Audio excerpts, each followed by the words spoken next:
Alright, what's happening, guys? Trey back again here to bring you another video. This one's going to be a review. This is a spoiler-free version of my review for Avengers. This has been a movie that I've been looking forward to for a very, very long time. As soon as we pretty much heard back in, what was it? It was a long time ago, like 4 years ago, like 2007, 2008, whenever they announced that, Marvel was going to be going this route, giving each of the main Avenger characters like the Hulk, Captain America, Iron Man, Thor, their own movies, and then creating one movie that would be all of them,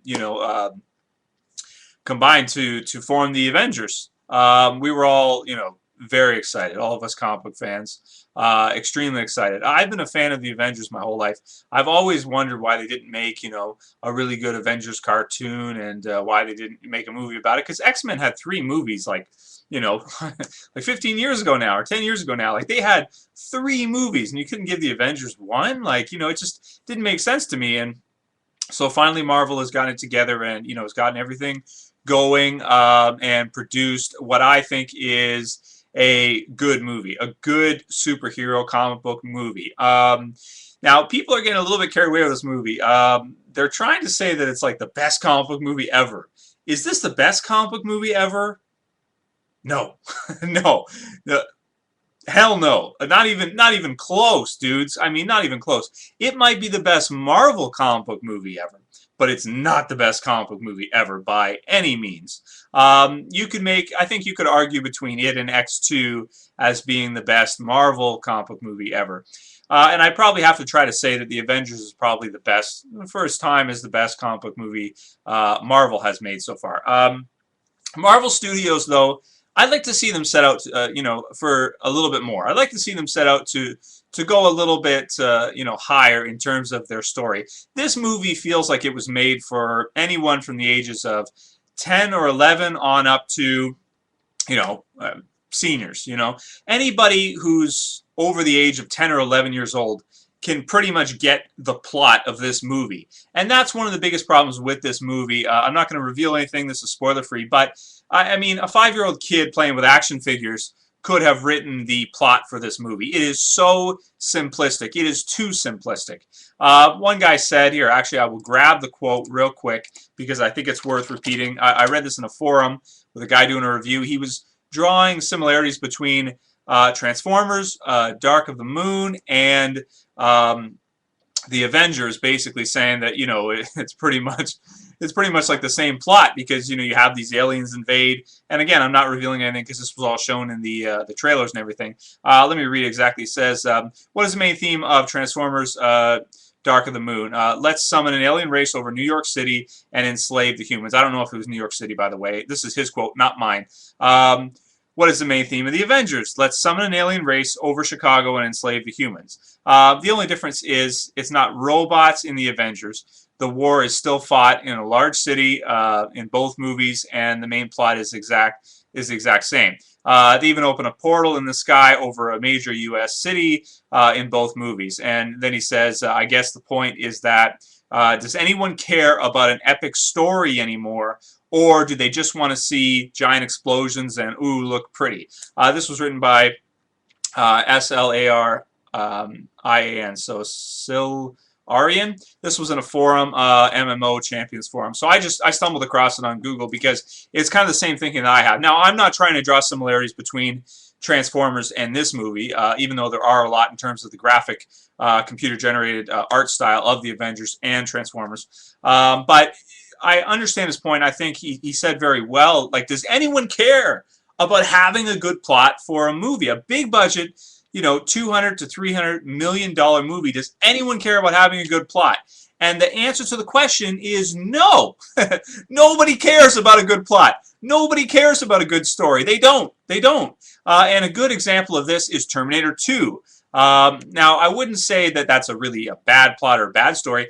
The whole movie's just a big action. You have two Terminators from the future come back, one to protect John Connor, one to kill him. Who's the one who kills him is more badass. And you have 2 hours of car chases and awesome action scenes, and it's fantastic. Avengers is kind of like that. The story is whatever. I mean, it's very, very lackluster. It's very plain, and it's just so that we can see. It's pretty much the awe of getting to see all these characters together in one big budget movie. All kicking ass together. To add on to that, most of you guys know that Loki is the main villain. Don't like it. Don't like it at all. I said it a while ago. I said it months ago. Don't like Loki as the main villain for the Avengers movie. Don't like it. Why do you need the Avengers to stop Loki? He's a Thor villain. Just get Thor to stop him. That's all you need. You don't need all of the Avengers to stop Loki. And that, again, brings it back to why didn't they, choose a better, let's say, a group of villains, okay? Get in Loki and the others as well. And you could argue, oh, well, maybe they wouldn't have time to develop the characters like the other evil villains and this kind of stuff in the group. Yeah, but they don't develop Loki in this movie at all. He's just there, and he just wants to, he has an army, as he says in the trailer. Don't want to reveal any details because it's spoiler free, but he wants to take over the planet. Oh, how original! And he's got an army at his disposal, alien warriors. How original and how unique! What an interesting story. No, it's it leaves a lot to be desired. The other thing too is that the physicality of the Hulk versus Loki. Loki, he does his mischief and all that kind of stuff, but you got to think too, if the Hulk even grabs him, that's it. Everything's over. And I mean, they poke some fun at things like that in the movie. Josh Whedon does a really good job, I think, of really taking this movie from kind of being like maybe 60 or 6 out of 10 up to what I would put it at, like an 8 or 8.5 out of 10. I'm going to go with 8 out of 10 because after the initial watching it and being like, whoa, everything's really pretty, everything's great. Yeah, but in 5 years when we look back on this movie, are we going to think to ourselves, this was something, spectacular. This was something like, just amazing. No, I don't think so. A lot of it feels like a comic book, which is not a bad thing. A lot of it feels like a cartoon, like the Avengers cartoon in a lot of ways. Because there's so much CG all over the place. There's CG everywhere. I mean, there's hardly any scenes that aren't CG. And to the untrained eye, like I said, to 11 or 13-year-olds, they're not going to see that. But to adults who have been watching movies for a long time, who are sitting there watching it, okay, you have a person there, all of a sudden, boom, okay, it's a video game again. Okay, now we're in a video game again. And the last half hour, even though I think the last half hour is the best part of the whole movie, and the ending is very good, at the same time, it's like CG dump everywhere. It's just a video game all over the place. And I know that you couldn't really do an Avengers movie without having a lot of computer graphics and this kind of stuff. But, I mean, there are some scenes with Captain America where he's doing, certain things, using his evasion and different things like that, where they don't use much CG for him. Now, there is some that they do, but personally, I'm not a big fan of CG. I've said it before. I'll say it again. Don't like CG. Takes me out of the experience.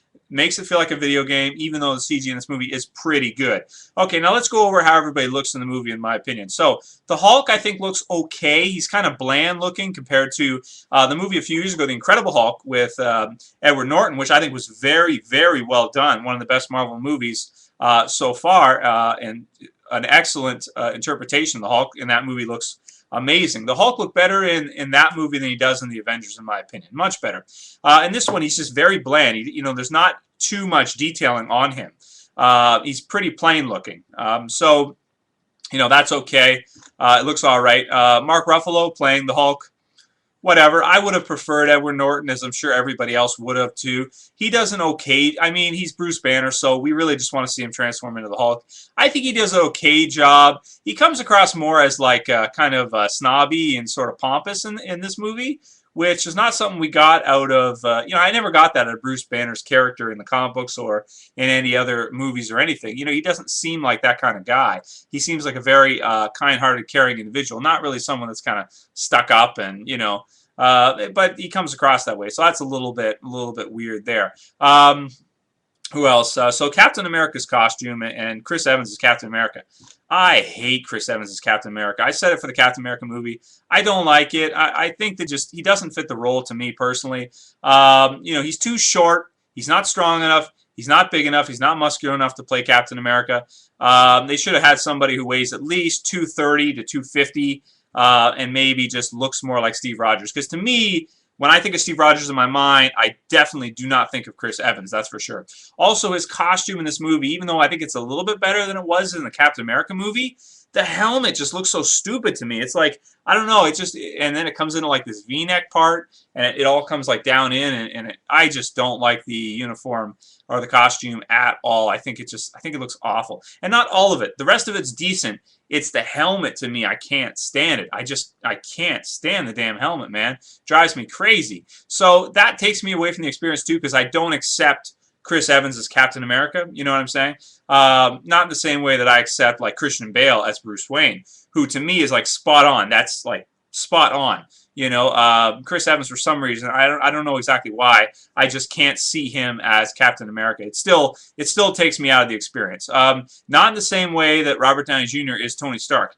Robert Downey Jr. owns the role of Tony Stark, man. He is like Tony Stark from the comic books in real life. That's what, you know, like he just walked right out of the pages, because he's exactly like him. He plays him just how I would envision Tony Stark to be, which is great. The suit looks awesome as always. Not much difference, pretty much the same thing. He's got some cool parts where he uses some cool weaponry and different things like that and does some awesome stuff.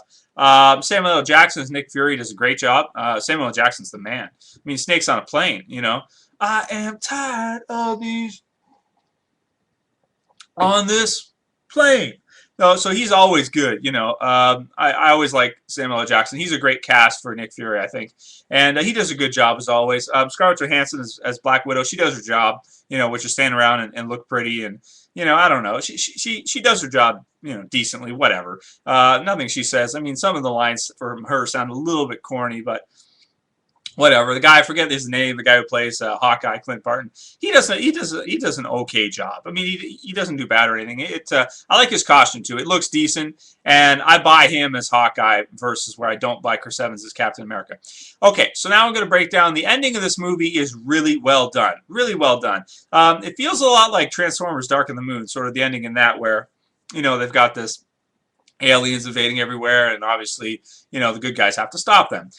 Feels a lot like that, but it ends very well. The problem with this movie is, like, from the beginning until about, I want to say about halfway through, the first part, the initial 2 acts, I'd say, are pretty weak. Very weak in terms of story. I don't like the direction they went with Loki and what they did with him. I think that Loki in general just, to me, is unsatisfactory for an Avengers movie. You know, he's not enough to have the Avengers assemble. He's really not. I know he's got an army and all this yada yada yada, but by himself, that army should have included some other, you know, villains that we could think of. You should have had Red Skull in there. You should have had, you know, maybe some other, like, Abomination in there, like just some other characters that you know, I would like to have seen. Him by himself does not justify to me, you know, requirement of the Avengers to assemble and to fight and everything. So, you know, that's just my opinion about it. So overall, like I said, I'm going to give this movie an 8 out of 10. If you're looking to go and see something that, you know, if you like comic books, you like the Avengers, you'll like the movie. It's a lot of fun. Just shut your brain off, enjoy it. You know, you get a couple hours, about 2 hours and 10 minutes of, you know, some awesome action and a lot of fun, a lot of witty commentary and dialogue between the Avengers and, you know, between everybody really, because you got Josh Whedon in there, so you know how his style is to add in that sort of, you know, he's really good at writing and like if you've read his run on X-Men, in which he did, yeah, Josh Whedon, Astonishing X-Men, where, you know, like, for example, I remember one joke in particular from, like, I think it was the first issue or a couple issues where Wolverine jokes to Cyclops about, you know, this is about costumes again and this kind of stuff. There's a lot of little jokes that he puts in this movie as well that are funny, you know, little witty things they say to each other. It sort of pokes fun at itself so that it doesn't seem too corny.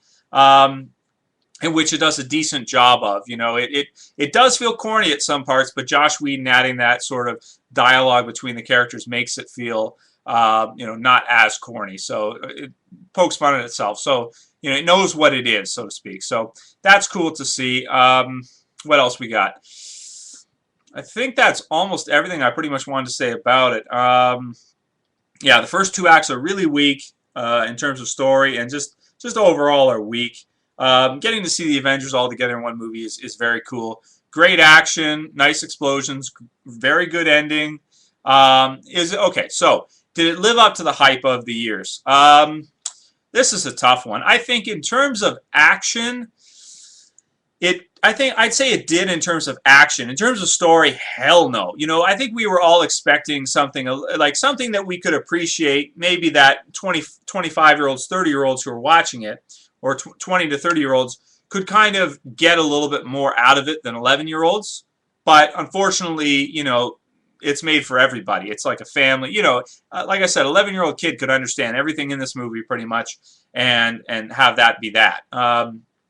You know, there are really no advanced psychological concepts in this movie. The themes are very basic. Like I said before, you know, bad guy, good guy, alien race invading, good guys, you know, try to stop them. It's very, very basic, too simplistic.